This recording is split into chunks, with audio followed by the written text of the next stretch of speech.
நோய் வர காரணம்னா நம்ம பதில் சொல்லலாம், கர்மாவான்னா பதில் சொல்ல முடியாது. கர்மானா இல்லை அப்படின்னு சொல்லிட்டு போயிடலாம். சரி, கர்மா இல்லைன்னாக்கா அது எப்படி அப்படின்னாக்கா கர்மா தான் அப்படின்னும் பதில் சொல்லலாம். செயல்படுறதை வச்சு தான் நோய் வருதா அப்படின்னா ஆமாம். ஒருவர் பிடித்த ஒரு வேலையை செஞ்சாருன்னு சொன்னால் அவருக்கு உடல் வலிக்கிறது இல்லை.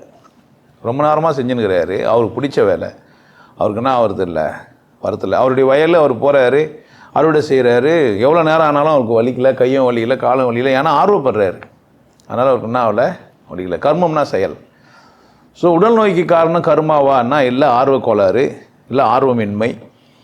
ஆர்வக்கோளாறில் ஒன்று செஞ்சிட்ருப்போம், அப்புறமா பிரச்சனை வரும். சிலதெல்லாம் அதீதமான காமம், அதீதமான சாப்பாடு, ரொம்ப நிறைய சாப்பிட்றது கூட பிரச்சனையாக போய் மாறிடும். ஜீரணம் ஆகாமல் ரொம்ப கஷ்டமாயிடும். எனக்கு தெரிஞ்சு கருக்கல்னு ஒன்று வைப்பாங்க மாட்டுக்கறியில், கொழுப்பு எடுத்து காய வச்சு, அதை சாப்பிட்டு செத்து போனவங்கள நான் பார்த்துக்கிறேன். சினிமா தேட்டரில் போய் சும்மா உட்காந்து சாப்பிட்டு உள்ளே போய் அடைச்சி செத்தெல்லாம் போயிடும். நோய் காரணம் மனசு தான். மனசு ஆரோக்கியமாக இல்லைன்னா நோய் வரும். முதல்ல நீங்கள் மனசை சரி பண்ணால் உடல் சார்ந்த நோய்கள்லாம் குறைஞ்சிரும்.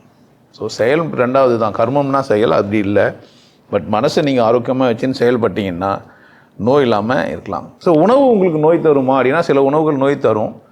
ஆனால் அது தானே சரி பண்ணிக்கும் இந்த உடம்பு, அவ்வளோ விசேஷமானது. ஒரு 2-3 நாள் ஓய்வு எடுக்கிறீங்க, சாப்பிட்டீங்க, இல்லை அதுக்கான மருந்துங்கள்லாம் நிறைய கண்டுபிடிச்சிட்டாங்க. அது மாதிரி நீங்கள் சாப்பிட்டு என்ன பண்ணிக்கலாம், சரி பண்ணிக்கலாம். ஆனால் மனநோய்க்கு மருந்து இல்லை. அதனால் மனசு தான் நோய்களுக்கெல்லாம் காரணம்.